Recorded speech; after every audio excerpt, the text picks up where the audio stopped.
Hello and welcome to Scrapping on the Fly.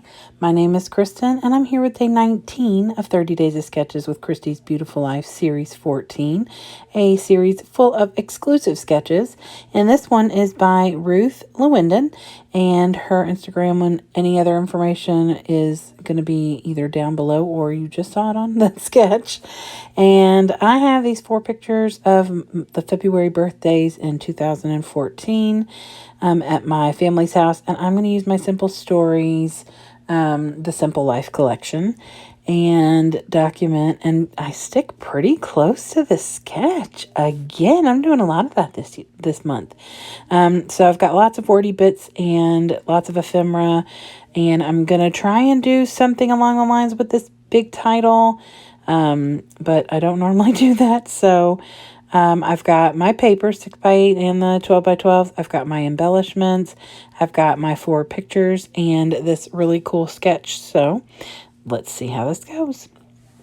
So first things first, I'm going to use this wood grain paper. I didn't get that. On the back of the wood grain, that was my Siri on my watch talking to y'all. On the back of that wood grain is this cut apart, and I decided I would use this. There's 2 different wood grains, and I wanted to use this one. And so I want to cut an 8x8 square out of the middle and have a 10x10 black piece around that. Now, the sketch shows it's probably more like a 1/2 inch border and not a full inch border. But I kind of was liking the kind of dramatic difference and how, distinct that black is against that light colored wood grain. So I cut my pictures down to like 2 3/4 by 2 3/4. I couldn't really cut one of them any further down, so I let the biggest, closest up picture be what determined how big I could make them. And so they're just right around 2 3/4 squares. And I mat them on this black floral paper from the 6x8 paper pad because I've got that black in the background, and I'm going to use a couple of the embellishments that have a little bit of black in them as well. And so I figured that would help it stand out on that paper, on that wood grain. And then I'm going to layer them up a little bit, just like in the sketch, a little bit closer. Like theirs is more, on the sketch it's more one on top of the other, but just kind of touching in the corners. But for me, I had to kind of put them a little bit closer because I made it 8x8 instead of a little bit bigger, and I'm okay with that. There's a lot of empty space. A lot of times we used to have birthday parties once a month at it was my granny and granddad's house, and then when both of them passed, my uncle bought it and carried out the tradition of birthday parties there.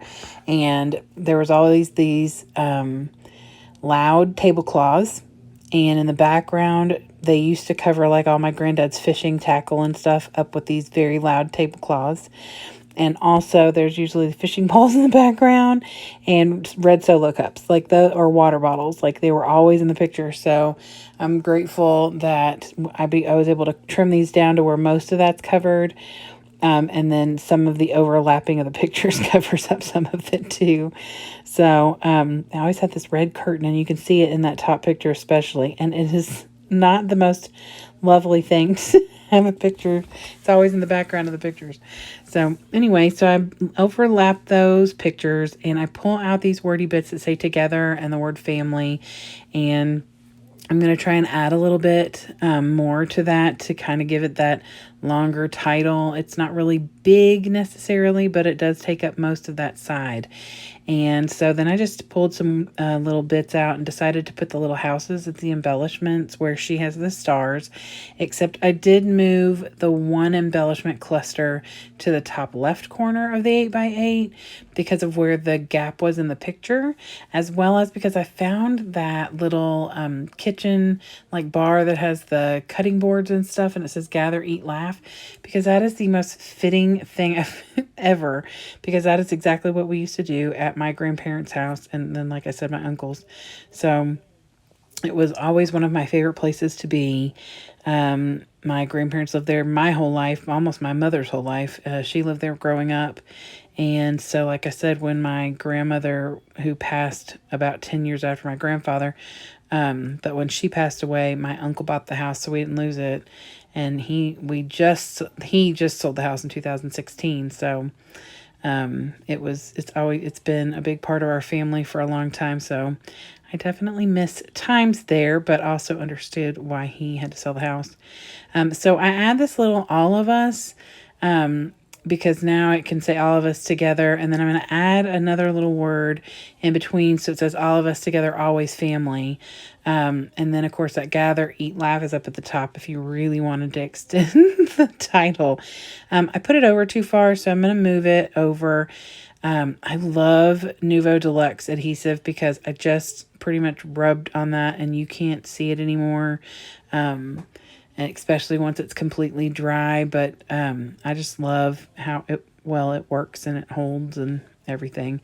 So I just build little clusters. I pulled a word for, like I said, the word always from a Tim Holtz wordy bit, and put that down there in the black. I didn't want to put white on there. There's a little bit of white in some of those embellishments, but it's more like of a dirty white. So and then I finished it off with some enamel accent or enamel dots from this collection. And I did tuck some little leafy florally bits behind the 3 houses that I put on here, just because I wanted to add a little something extra, since the pictures take up so much space in that 8x8. And I did expand outside of the 8x8. In the sketch, she does not have that. It's all within that parameter, and I broke out of the lines. I color outside the lines if I want to. Just because, I mean, had I made it like 9x9, maybe I could have kept it in there, but I like the way that it looks, and I love that little thing hanging up at the top that says gather, eat, laugh, because I feel like that's perfect.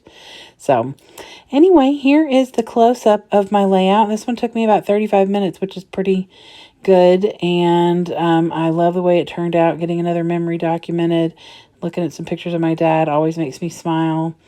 And so I hope that you'll go check out everybody else who is hopping along with 30 Days of Sketches. The link will be below for the playlist. I hope I remember to put it there. I would love it if you'd give me a thumbs up if you like this layout and or this video. Subscribe if you haven't already. I hope that you all have a fantastic day. I hope you get a chance today to do something you love with someone you love. And happy scrapping.